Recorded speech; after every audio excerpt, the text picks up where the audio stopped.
जय श्री राम। रानी विश्वा का हाथ जोड़ के प्रणाम सबको। मैं आ गई आपके सामने श्री सुंदरकांड लेके। सुंदरकांड जिसमें कि हम दो दोहे की चौपाइयां अर्थ सहित सुन रहे हैं। ध्यान पूर्वक सुनिए और इसका आनंद लीजिए। ये हम सभी जानते हैं कि सुंदरकांड सुनने से हमारे कष्ट दूर होते हैं। जय श्री राम। हम आ गए थे 36 दोहे पर, उससे आगे अब हाँ पर 36 दोहे को मैं रिपीट कर देती हूँ जिससे कि याद आ जाए हमने कहाँ छोड़ा था। जय श्री राम।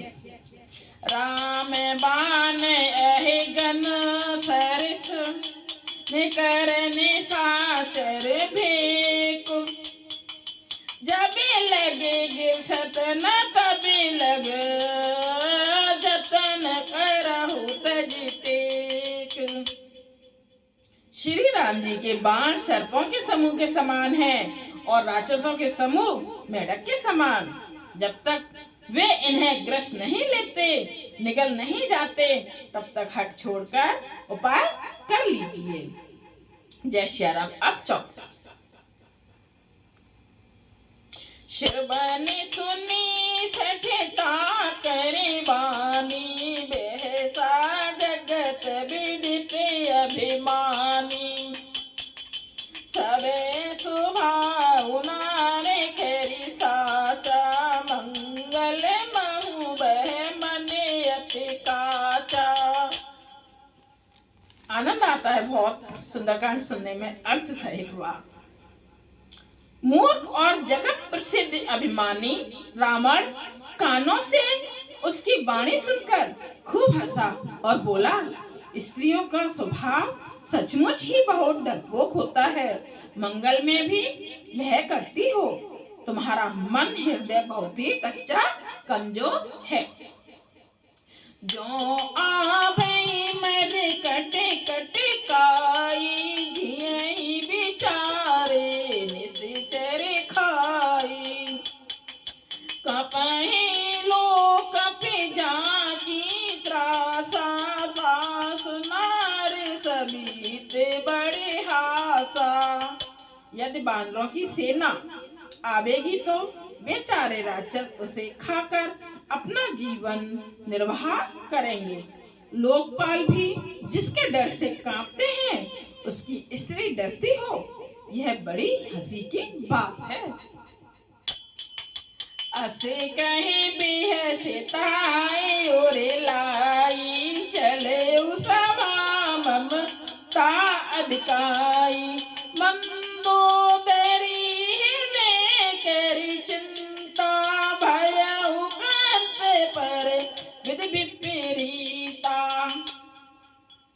रावण ने ऐसा कहकर हंसकर उसे हृदय से लगा लिया और ममता बढ़ाकर अधिक स्नेह दर्शाकर वह सभा में चला गया। मंदोदरी हृदय में चिंता करने लगी कि पति पर विधाता प्रतिकूल हो गए।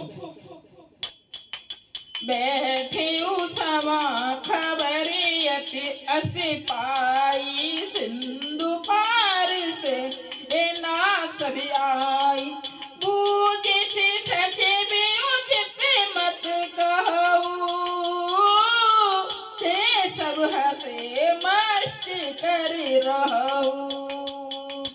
ज्यों ही वह सभा में जाकर बैठा, उसने ऐसी खबर पाई कि शत्रुओं की सारी सेना समुद्र के उस पार आ गई है। उसने मंत्रियों से पूछा कि उचित सलाह कहिए, अब क्या करना चाहिए। तब वे सब हंसे और बोले कि चुप किए रहिए, इसमें सलाह की कौन सी बात है। जीते उसुरा सुर तब श्रम नाही, नर बानर के लेखे माही। आपने देवताओं और राक्षसों को जीत लिया, तब तो कुछ श्रम ही नहीं हुआ, फिर मनुष्य और बानर किस गिनती में हैं। सचिव वेद गुर तीन जो, प्रिय बोले भय आस, राज धर्म तनिक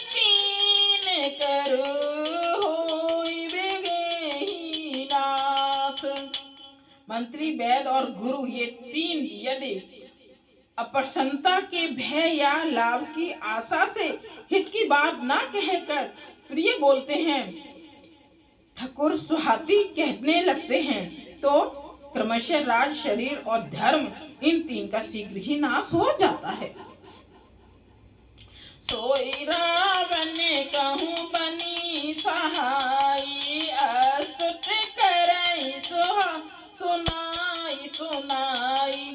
अब सर जाने विभीषण आवा, भ्राता चरण शीसु तेहि नावा।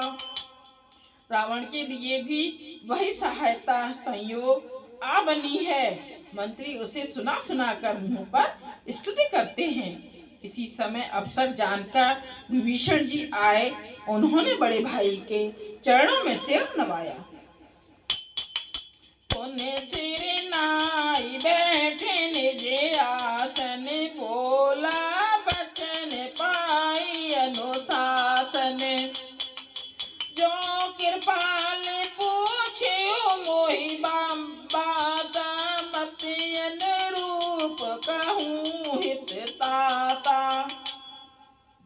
फिर बेट से नवाकर अपने आसन पर बैठ गए और आज्ञा पाकर ये वचन बोले कि हे कृपालु, जब आपने मुझसे बात राय पूछी ही है तो हे तात, मैं अपनी बुद्धि के अनुसार आपके हित की बात कहता हूँ। जो आपने चाहे कल्याणा, सुजसु सुमत शुभ गति सुख नाना। सो पर नार निरार गोसाई, तजौ सत्य के चंद की नाई। जो मनुष्य अपना कल्याण, सुंदर यश, सुबुद्धि, सुख, गति और नाना प्रकार के सुख चाहता हो, वह हे स्वामी पर स्त्री के ललाट को चौथ के चंद्रमा की तरह त्याग दे। अर्थात जैसे लोग चौथ के चंद्रमा को नहीं देखते, उसी प्रकार पर स्त्री का मुख ही ना देखे।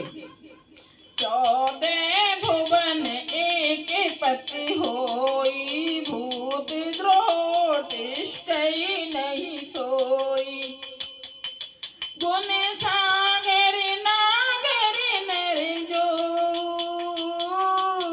अल्प लोभ भल कही न को।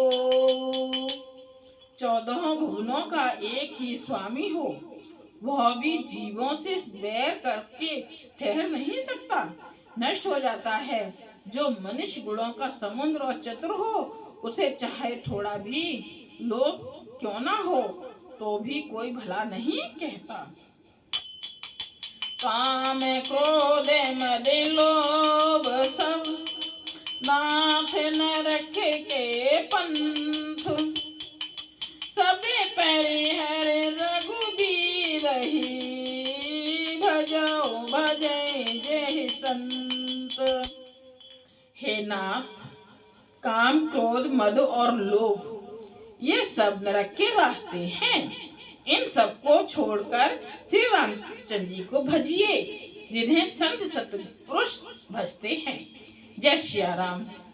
अब हम आ गए हैं 38 दोहे पर। सुंदरकांड के 38 दोहे पर आ गए हैं। इससे आगे कल। जय सिया राम।